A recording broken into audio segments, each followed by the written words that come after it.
Good afternoon, ladies and gentlemen. Welcome to the corner stage. And we're going to continue with our theme, which is innovation and ecosystem. Right now, the title of this session is MIT Madrid, where talent is. Ladies and gentlemen, please welcome our moderator, Diego de Aristegu. Pardon me for that. From FDI Project Director at Invest in Madrid. And then our first speaker is Raul Alelu, co-founder at Healthy Minds. Our other speaker is Gonzalo Sanchez Arriaga,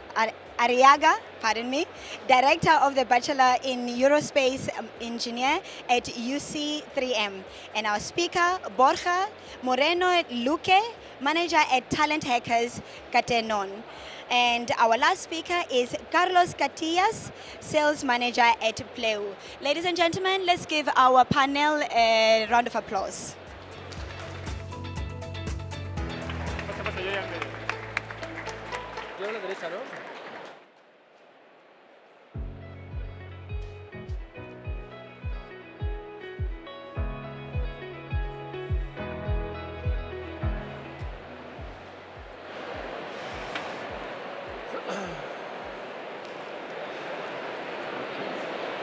Yo creo que ya sí. Okay, welcome to Madrid Investors Talk. Today we are going to talk about Madrid, specifically Madrid as a center for attracting and retaining talent. And for this, we have a panel of experts. Let me introduce them in only 3 minutes. Diego de Aristegu, Invest in Madrid Project Director. He's responsible for attracting foreign investment to Madrid in order to foster the development of startups and new companies. He has previously held various positions in the private and public sector, so he has a wide spirit, and I am sure that he will share with us during the talk. Thank you, Diego. Gonzalo Sánchez Arriaga, Professor Sánchez Arriaga, Director of the Bachelor in Aerospace Engineering at University of Carlos III University, with extensive experience abroad. He published more than 60 scientific papers and led more than 15 research projects, including the coordination of 2 projects funded by the European Innovation Council. Welcome. Borja Moreno Luque, Manager of Talent Hackers, one of the leading companies in talent attraction that has developed a paid referral program to find the best candidates. And Carlos Catillas, Sales Manager, Mid-Market Sales Manager at Pleu, a scale-up fintech created to simplify companies' spend management. It's one of the so-called unicorns, so it's a great opportunity to get to know how the startup will work a little more in depth. And finally, me, Dr. Raul Alelu.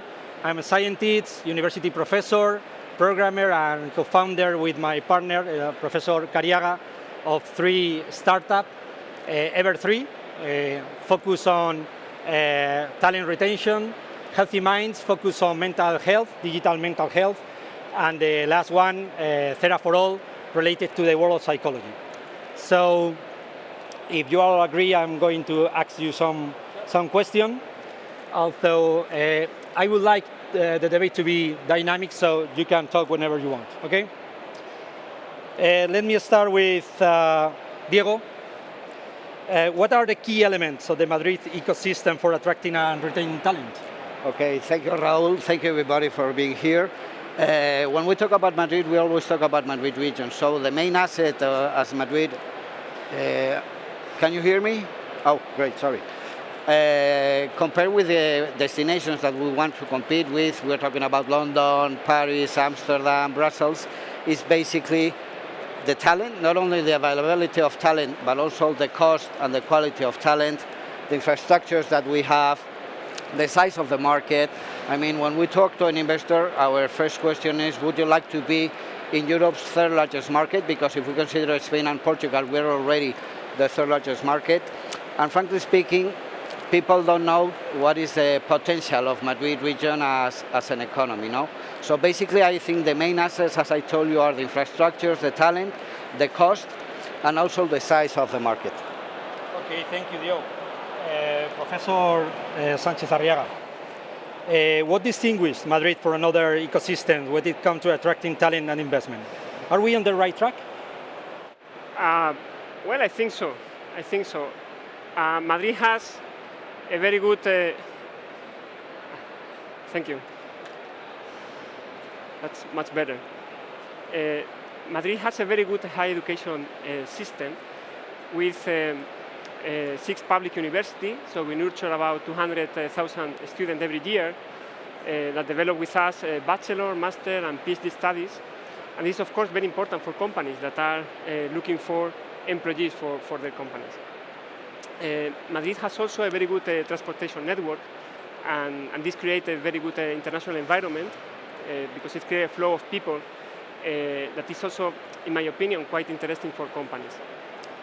And the language is another factor that, in my opinion, in my experience, distinguishes Madrid from other countries, because here we speak Spanish, we speak English, and this opens a lot of markets and create conditions where companies they can develop in the right way.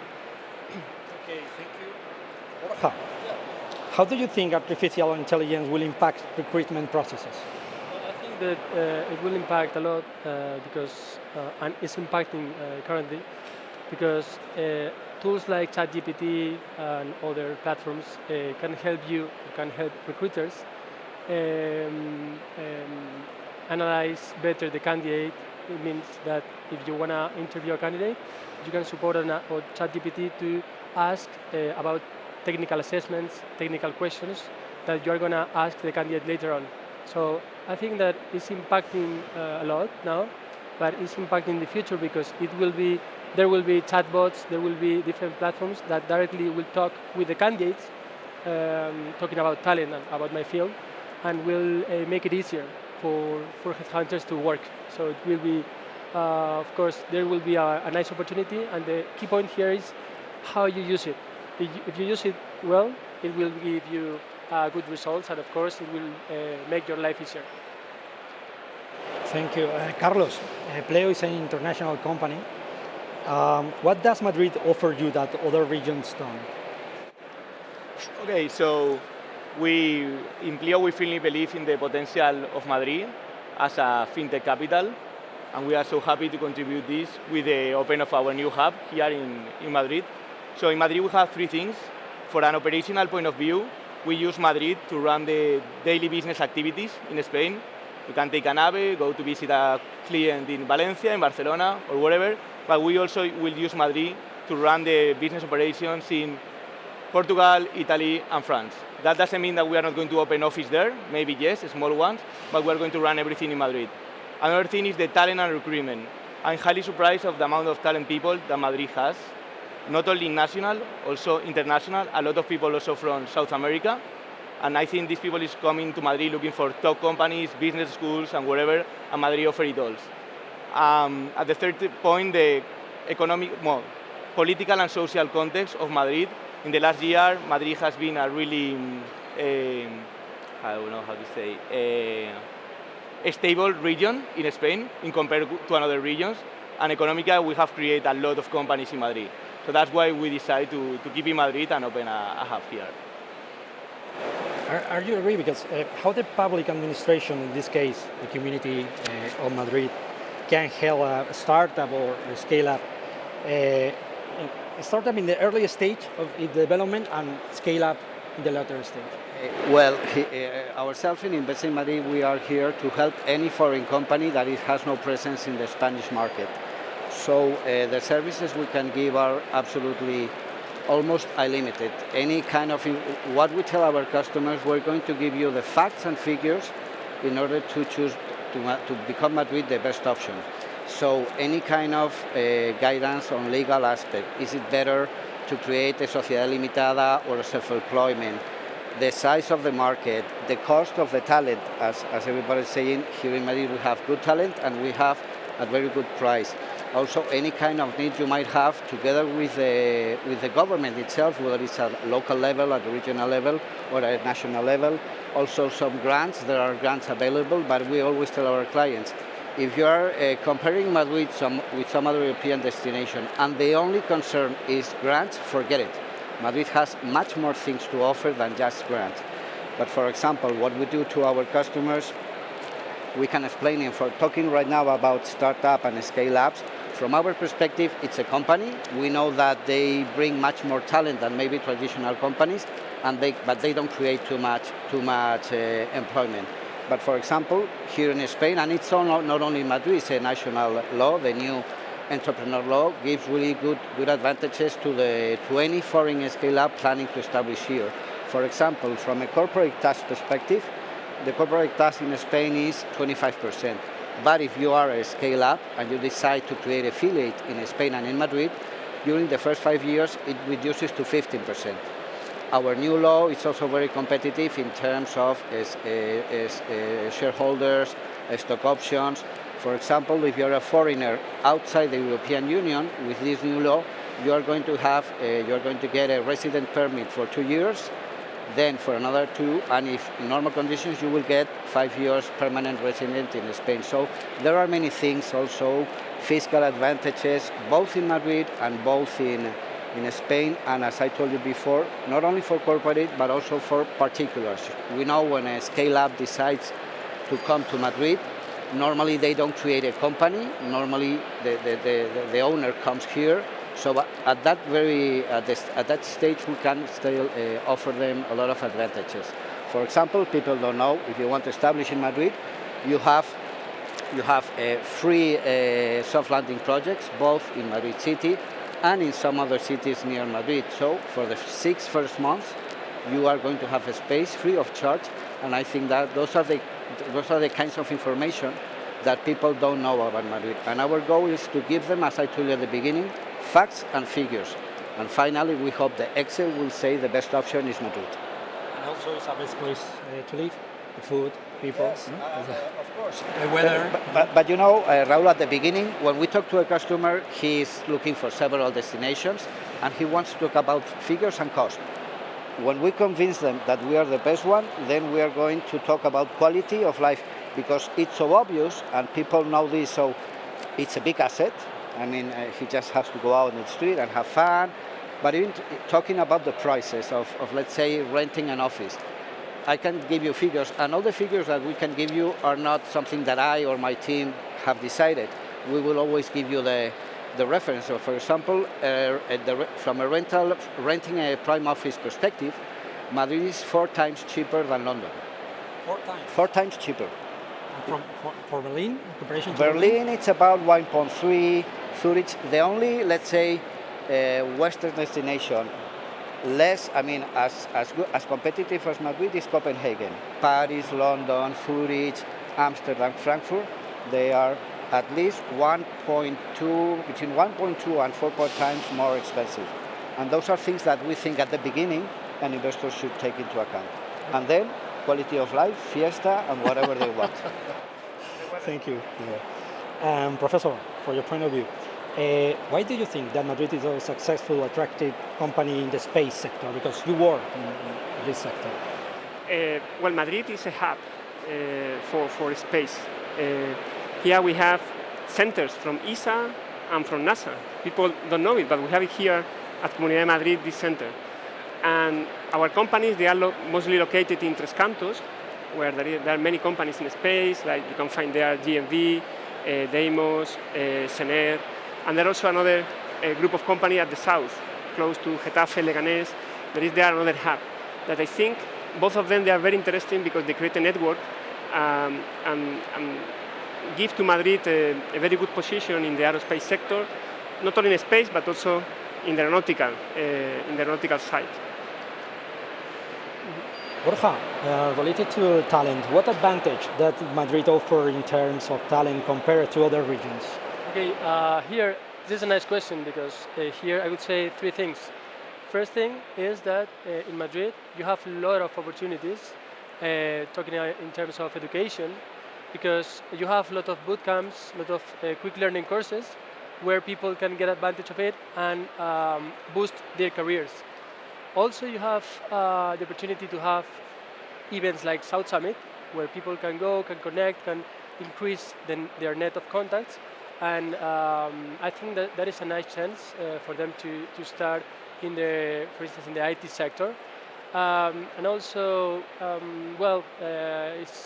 besides as you said before, Diego, the connections that Madrid offers, like in the airport, like the train station, like the subway to go to your office quickly, is something that it attracts people to come here, to work here. And I think it's obviously a nice decision to stay in Madrid and to boost your career. I didn't hear you. Right now? Yeah, yeah. What do you think about university? Because we have, I don't know how many universities we have. 18? 6 public and 12 private.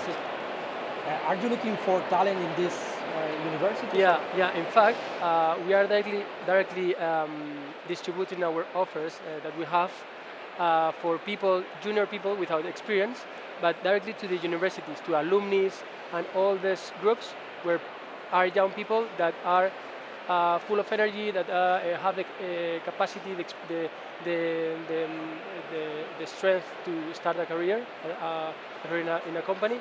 So we use this kind of universities, and as I said, now there are new opening positions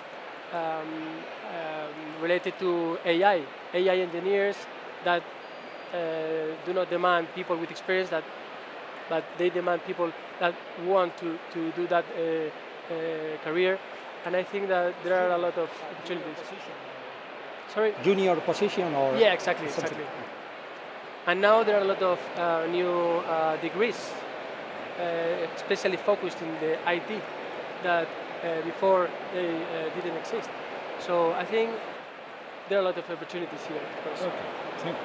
Exactly, I think university is quite dynamic, and we open bachelor's and master according to the needs of the companies. We are in a close cooperation. We work in a close cooperation with companies. This is something that maybe the general public doesn't know. They think about the university as a separate place where we do research. It's not like this. I mean, we work every day with companies, so we know what are their needs. They even participate in boards that help us to prepare the program of the bachelor and the master before we deliver this to society. And we open bachelor and master when we identify that there is this need in the market. This is a problem, how to transfer the knowledge from the university to the startup or to the companies. How can we improve this? Well, I think we're doing very well, to be honest. Because we do this in many ways. We transfer our knowledge to the industry and to society in general. First, we export talent. So as I told you before, we produce more than 200,000 students. We have more than 200,000 students per year in the public university system. In Madrid, 200,000. If we sum the private university, this is 350,000 students every year. We make a research project with companies. Research project funded by regional government, the Spanish government, and the European Commission. In that project, we work like partners, face to face with them, so we can see, we can work together, see what are, and in this interaction, we understand what are the needs of the company. Our students can make internship in companies, actually, and they can get credit for this as part of the curriculum. I'm sure I'm forgetting things. Of course, we create a spin-off. So when the research groups, when we have something, it's easy.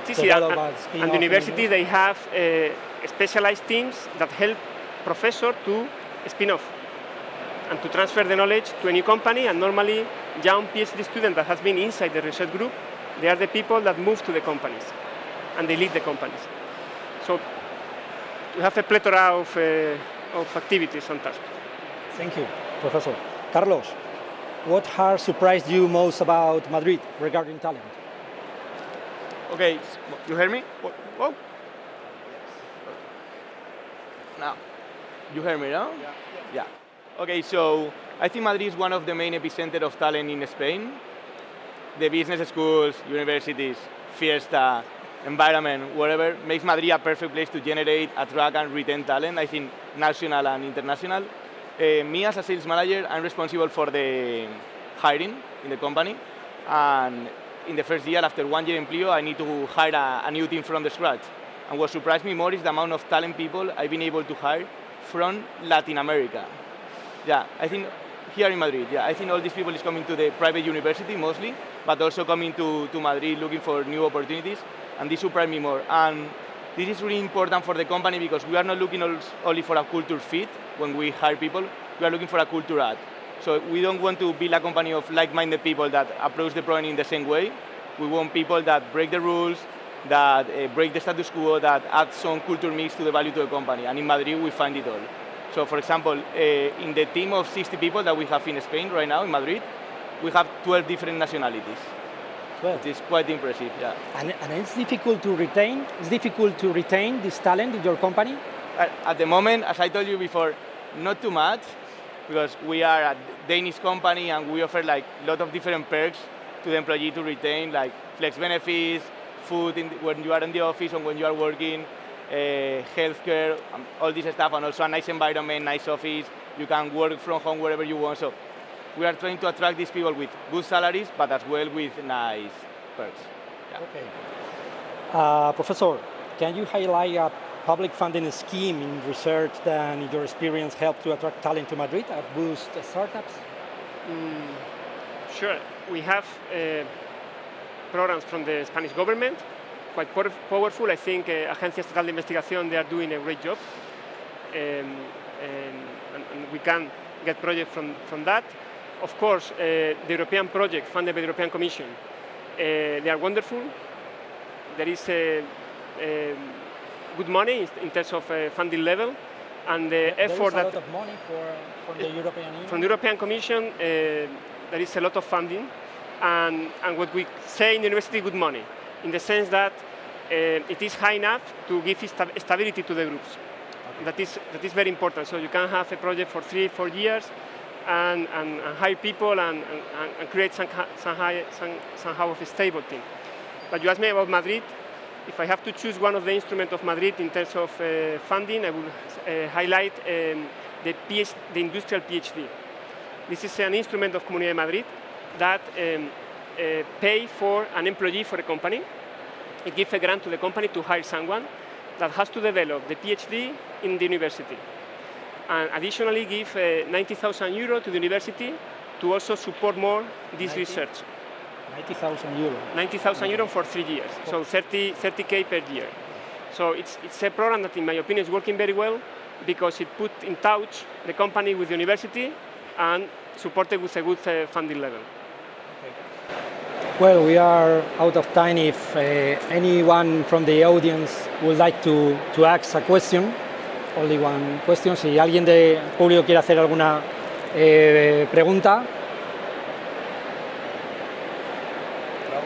Allow me, as I mentioned at the beginning, we are going to give you facts and figures. I'm going to give you, Jan, some figures about the talent, generally speaking, in Madrid Region. 50% of the working population in Madrid Region have university degrees. That's a figure. We are the second largest region in Europe with people working in ICT. The first one, we cannot be the best always. The first one is Ile-de-France, which is Paris, and the second one is Madrid. It's not Brussels, it's not Germany, it's not the Netherlands. We have 250,000 people working on the ICT sector. We have made, the regional ministry, we had asked to make a survey for LinkedIn, asking them, tell us the rankings of the regions in Europe in terms of if there is talent available and the cost of talent. And Madrid region is ranked second, just after London. And again, another figure. I told you at the beginning, we are very competitive in terms of cost. On average, the average hourly cost of a Madrid workforce is 20% below the EU average. And if we compare ourselves with, again, our competitors, whether we talk about Germany, France, United Kingdom, the difference might reach up to 40%. Okay. So we are out of time. I would like to thank the community of Madrid for the opportunity to moderate this roundtable. And thanks to all the participants for your time, for your collaboration, and for sharing your knowledge with us, and I hope to see you in the next South Summit. Where will be the next South Summit? The next South Summit is going to be, if nothing changes, in Porto Alegre. Will be in Brazil in May, and the next one again next year here in Madrid. Porto Alegre. In Porto It's Alegre, not about yes. place. It's not about place. I think I have a free slot in my agenda. So Me too. Yeah. everybody. So Okay. we'll go to Porto Don't Alegre. hesitate to invite Okay. us. We got a deal. Okay. Okay. Then we'll see So- you in Porto Alegre if you want to. Thank you very much.